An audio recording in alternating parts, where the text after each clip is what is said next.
ሰላም ሰላም እንዴት ናችሁ? ውድ የቻናላችን ቤተሰቦች በያላችሁበት ሰላማችሁ ይብዛ። ዛሬ ይዤላችሁ የመጣሁት የአማርኛ ቃላትን በእንግሊዝኛ ማንበብና መጻፍ ነው። የአማርኛ ቃላትን በእንግሊዝኛ ፊደላት እየጻፉ የማሳያችሁ ይሆናል ማለት ነው። የትም ሳትሄዱ ይህን ቪዲዮ እስከ መጨረሻ እዩት። በመጀመሪያ ግን ቪዲዮን ከማየታችሁ በፊት ላይክ፣ ሼር እና ሳብስክራይብ ማድረጋችሁን እንዳትረሱ። አሁን ቀጥታ ወደ ቪዲዮ እንሂድ። ኦኬ ዛሬ ለየት ባለ ቪዲዮ ነው የመጣሁት። ምክንያቱም የቤት እንስሳቶችን የተወሰኑ የቤት እንስሳቶችን ጽፌ ከነ ልጆቻቸው ምን ይባላሉ የሚለውን ሁላ የማሳያችሁ ይሆናል ማለት ነው። ለየት የሚያደርገው ከሌላው ቪዲዮ ይሄ የቤት እንስሳዎችን ጽፌ ደግሞ በዛ ላይ ደግሞ ልጆቻቸውን ጽፌ ይዤላችሁ መጥቻለሁ ማለት ነው። ማወቅ ስለሚገባቸው የምታውቋቸው ታውቋቸዋላችሁ፣ ነገር ግን የማታውቃቸው ደግሞ እነዚህን ማወቅ ስላለባቸው ይዤላችሁ መጥቻለሁ ማለት ነው። በዚህ አጋጣሚ ቃላትን በዚያው እያነበብን እየተማርነን ትምህርቱንም እንወስዳለን ማለት ነው። ስለዚህ አሁን ዛሬ አብረን የቤት እንስሳት ልጆቻቸው ምን ይባላሉ የሚለውንም አብረን የምናይ ይሆናል ማለት ነው። የቤት እንስሳቶችን ጽፌላችኋለሁ፣ በዚህ ላይ ደግሞ ልጆቻቸውን ጽፌላችኋለሁ ማለት ነው። አብራችሁ እስከ መጨረሻ ቪዲዮ እዩት። አሁን ቀጥታ አብረን እንጀምር። ኦኬ የመጀመሪያዋ ቃል ይቺ ነች። እቺ ምን ትላለች? ላም ይላል።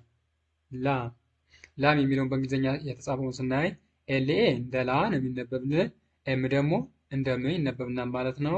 በአንድ ላይ ላም ብለን እናነባዋለን። ቀጣይ ደግሞ የላም ልጅ ደግሞ ምን ይባላል ማለት ነው?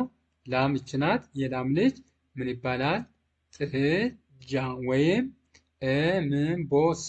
ጥጃ ወይም እምቦሳ ይባላል። እኛው ወይም ማለት ነው። ቺዝ ባሯ ይላለችዋ ወይም እንደማለት እንጠቀምባታለን ማለት ነው።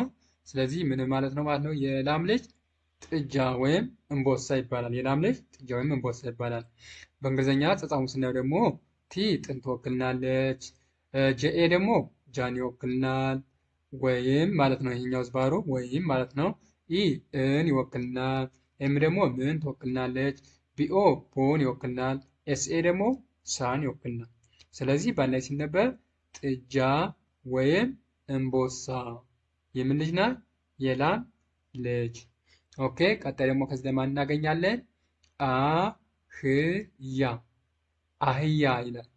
አህያ የሚለውን ደግሞ ስናይ ኤ እንደ አ ነው የሚነበብልን፣ ኤች ደግሞ እንደ ህ ትነበብናለች፣ ዋይ ኤ እንደ ያ ይነበብናል ማለት ነው። በአንድ ላይ ስናነበው አህያ ብለን እናነባዋለን። ቀጣይ ደግሞ የአህያ ልጅ ምን ትባላለች? የአህያ ልጅ ደግሞ ምን ትባላለች ማለት ነው? ውርንጭላ። የአህያ ልጅ ውርንጭላ ትባላለች። ኦኬ ይህንንም ደግሞ በእንግሊዝኛ የተጻፈውን ስናየው ደብሊው እንደ ው፣ አር ደግሞ እንደ ር፣ ኤን እንደ ን፣ ሲኤች እንደ ጭ፣ ኤልኤ ደግሞ እንደ ላይ ይነበብልናል። ይህንን ባል ላይ ስናነበው ውርንጭላ ብለን እናነበዋለን። ኦኬ ቀጣይ ደግሞ ከዚህ ላይ እናገኛለን በግ ይላል። በግ የሚለውን ስናይ ቢኢ እንደ በ ነው የሚነበብልን፣ ጂ ደግሞ እንደ ግ ይነበብና ማለት ነው። በአንድ ላይ በግ ብለን እናነበዋለን። ኦኬ የበግ ልጅ ደግሞ ምን ትባላለች ማለት ነው? ግልገል። የበግ ልጅ ግልገል ትባላለች። ጂ እንደ ግ ይነበባል፣ ኤል ደግሞ እንደ ል ይነበባል፣ ጂኢ እንደ ገ ይነበባል፣ ኤል ደግሞ እንደማን ይነበባል? እንደ ል ይነበብናል። በአንድ ላይ ስናነበው ግልገል ብለን እናነበዋለን። ከዚያ ደግሞ እናገኛለን ማለት ነው? ፍየል ይላል። ፍየል የሚለውን ስናይም ኤፍ ፍን ትወክልናለች፣ ዋኢ ደግሞ የን ይወክልናል፣ ኤል ልን ይወክልናል ማለት ነው። በአንድ ላይ ምን ይላል?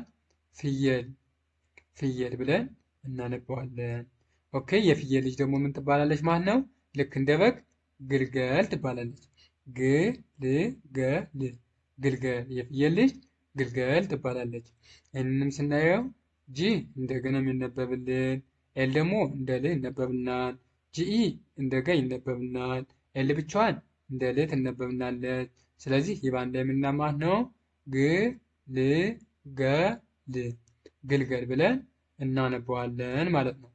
ኦኬ ቀጣይ ደግሞ ከዚህ ላይ የምናገኛለን ዶሮ ይላል።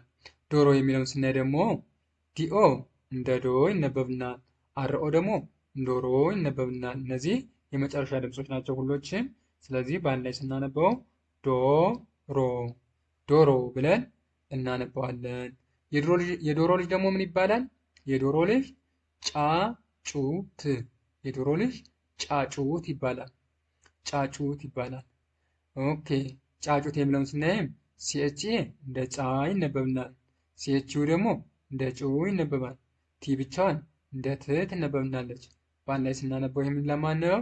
ጫጩት ጫጩት ብለን እናነበዋለን ማለት ነው።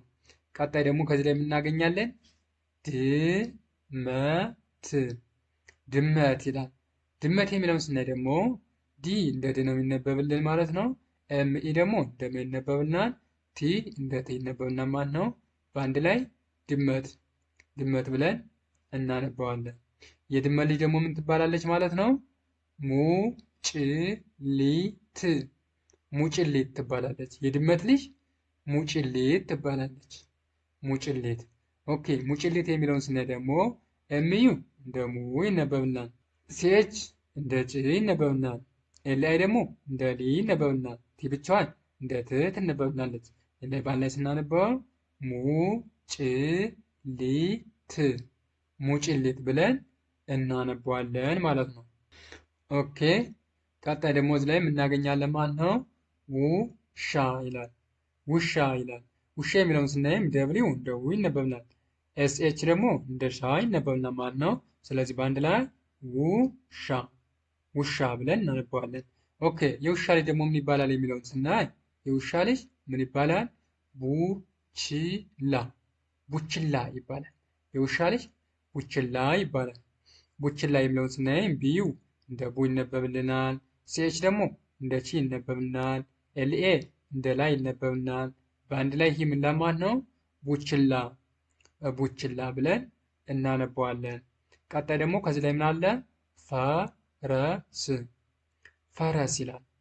ፈረስ ፈረስ የሚለውን ስናይ ደግሞ ኤፍኢ እንደ ፈ ነው የሚነበብልን። አርኢ ደግሞ እንደ ረ ነው የሚነበብልን። ኤስ ብቻዋን ሳት ፊደል ስለሆነች እንደ ስ ትነበብናለች። እቺ ሳት ስለሆነች ኤስ ብቻ ነው የምትሆነው፣ እንደ ስ ትነበብናለች ማለት ነው። በአንድ ላይ ፈረስ ፈረስ ብለን እናነበዋለን ማለት ነው። የፈረስ ልጅ ደግሞ ምን ትባላለች ማለት ነው? ልክ እንደ በግና እንደ ፍየል ግልገል ይባላል። የፈረስ ልጅ እንደ ፍየልና እንደ በግ ግልገል ግልገል ተመሳሳይ ነው። የፈረስ ልጅም ግልገል ትባላለች ማለት ነው። ኦኬ ይህንንም ስናይ ጂ እንደ ግ፣ ኤል እንደ ል፣ ጂኢ ደግሞ እንደ ገ፣ ኤል እንደ ል ይነበባል።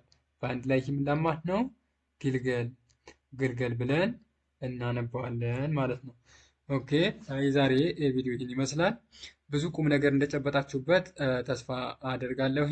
ቀጣይ ደግሞ በሌሎች ቪዲዮዎች ይመለስ ይሆናል ማለት ነው። ቪዲዮ ከተመቻችሁ ላይክ፣ ሼር እና ሳብስክራይብ ማድረጋችሁ እንዳይረሳ ማለት ነው። በቀጣይ በሌሎች ቪዲዮዎች እስከምንገናኝ ቸርን ሰንብት።